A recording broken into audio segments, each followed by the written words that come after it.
Fairfax's delight, rising and going to her. "I'm very fond of you, Cecily. I have liked you ever since I met you, but I am bound to state now that I know that you are Mr. Worthing's ward. I cannot help expressing a wish that you were, well, just a little older than you seem to be, and not so quite very alluring in appearance. In fact, if I may speak candidly—" "Oh, pray do. I think that whenever one has anything unpleasant to say, one should always be quite candid." "Well, to speak with perfect candour, Cecily, I wish that you were a full 42, and were more than usually plain for your age. Ernest has a strong, upright nature. He is the very soul of truth and honour. Disloyalty would be as impossible to him as deception. But even men of the noblest possible moral character are extremely susceptible to the influence of the physical charms of others. Modern, no less than ancient history, supplies us with many most painful examples of what I refer to. If it were not so, indeed, history would be quite unreadable." "I beg your pardon, Gwendolen. Did you say Ernest?" "Yes." "Oh, but it is not Mr. Ernest Worthing who is my guardian. It is his brother, his elder brother." Sitting down again. "Ernest never mentioned to me that he had a brother." "Well, I am sorry to say that they have not been on good terms for a long time." "Ah, that accounts for it. And now that I think of it, I have never heard any man mention his brother.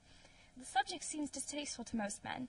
Cecily, you have lifted a load from my mind. I was growing most anxious. It would have been terrible if any cloud had come across a friendship like ours, would it not? Of course you are quite sure that it is not Mr. Ernest Worthing who is your guardian?" "Quite sure." A pause. "In fact, I am going to be his." "I beg your pardon?" "Dearest Gwendolen, there is no reason why I should make a secret of it to you. Our little county newspaper is sure to chronicle the fact next week. Mr. Ernest Worthing and I are engaged to be married." Rising. "My darling Cecily, I think there must be some slight error. Mr. Ernest Worthing is engaged to me. The announcement will appear in the Morning Post on Saturday at the latest." Rising. "I am afraid that you must be under some misconception. Ernest proposed to me exactly 10 minutes ago." Shows diary. Examines diary through a lorgnette carefully. "It's certainly very curious, for he asked me to be his wife yesterday afternoon at 5:30. If you would care to verify the incident, pray do so." Produces diary of her own. "I never travel without my diary. One should always have something sensational to read on the train. I am so sorry, dear Cecily, if it is any disappointment to you, but I am afraid I have the prior claim." "It would distress me more than I can tell you, dear Gwendolen, if it caused you any mental or physical anguish, but I feel bound to point out that since Ernest proposed to you, he clearly has changed his mind."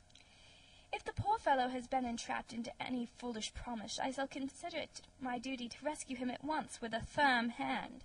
"Whatever unfortunate entanglement my dear boy may have got into, I will never reproach him with it after we are married." "Do you allude to me, Miss Cardew, as an entanglement? You are presumptuous. On an occasion of this kind, it becomes more than a moral duty to speak one's mind. It becomes a pleasure." "Do you suggest, Miss Fairfax, that I entrapped Ernest into an engagement? How dare you? Oh, there is no time for wearing the shallow mask of manners. When I see a spade, I call it a spade." "I am glad to say that I have never seen a spade. It is obvious that our social spheres have been widely different." Enter Merriman, followed by the footman. He carries a salver, tablecloth, and plate stand. Cecily is about to retort. The presence of the servants exercises a restraining influence, under which both girls chafe. "Shall I lay tea here as usual, miss?" "Yes, as usual." Merriman begins to clear table and lay cloth. A long pause. Cecily and Gwendolen glare at each other. "Are there many interesting walks in the vicinity, Miss Cardew?" "Oh, yes, a great many. From the top of one of the hills quite close, one can see 5 counties. 5 counties? I don't think I should like that. I hate crowds." "Oh, I suppose that is why you live in town." Gwendolen bites her lip and beats her foot nervously with her parasol. Looking round. "A quite well-kept garden this is, Miss Cardew." "So glad you like it, Miss Fairfax." "I had no idea there were so many flowers in the country." "Oh, flowers are as common here, Miss Fairfax, as people are in London." "Personally, I cannot understand how anybody manages to exist in the country, if anyone who is anybody does. The country always bores me to death." "Ah, this is what the newspapers call agricultural depression, is it not? I believe the aristocracy are suffering very much from it just at present. It is almost an epidemic amongst them, and, well, I have been told. May I offer you some tea, Miss Fairfax?" Thank you. Aside. Detestable girl, but I require tea. Sugar? No, thank you. Sugar is not fashionable anymore. Cecily looks angrily at her, takes up the tongs, and puts 4 lumps of sugar into the cup. Cake or bread and butter? Bread and butter, please. Cake is rarely seen at the best houses nowadays. Cuts a very large slice of cake and puts it on the tray. Hand that to Miss Fairfax. Merriman does so, and goes out with the footman. Gwendolen drinks the tea and makes a grimace, puts down cup at once, reaches out her hand to the bread and butter, looks at it and finds it is cake, rises in indignation. You have filled my tea with lumps of sugar, and though I asked most distinctly for bread and butter, you have given me cake. I am known for the gentleness of my disposition and the extraordinary sweetness of my nature, but I warn you, Miss Cardew, you may go too far. Rising. To save my poor, innocent, trusting boy from the machinations of any other girl, there are no lengths to which I would not go. From the moment I saw you, I distrusted you. I felt that you were false and deceitful. I am never deceived in such matters. My first impressions of people are invariably right. It seems to me, Miss Fairfax, that I am trespassing on your valuable time. No doubt you have many other calls of a similar character to make in the neighborhood. Enter Jack. Catching sight of him.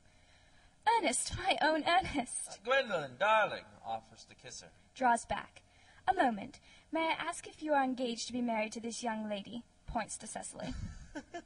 To dear little Cecily, of course not. What could have put such an idea into your pretty little head? Thank you. You may. Offers her cheek.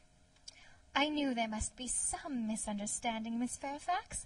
The gentleman whose arm is at present round your waist is my guardian, Mr. John Worthing. I beg your pardon? This is Uncle Jack. Receding.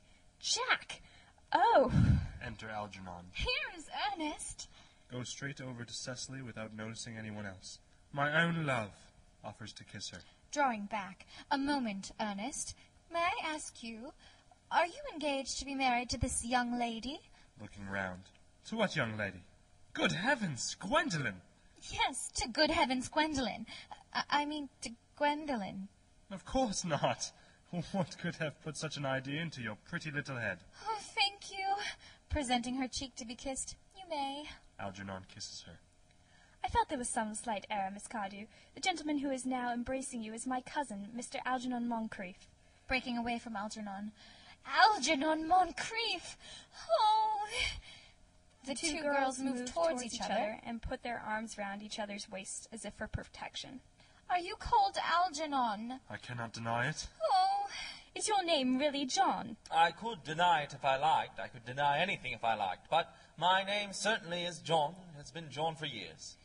A gross deception has been practiced on both of us. My poor wounded Cecily. My sweet wronged Gwendolen. You will call me sister, will you not? They embrace. Jack and Algernon groan and walk up and down. There is just one question I would like to be allowed to ask my guardian. An admirable idea. Mr. Worthing, there's just one question I would like to be permitted to put to you. Where is your brother Ernest? We are both engaged to be married to your brother Ernest, so it is a matter of some importance to us to know where your brother Ernest is at present.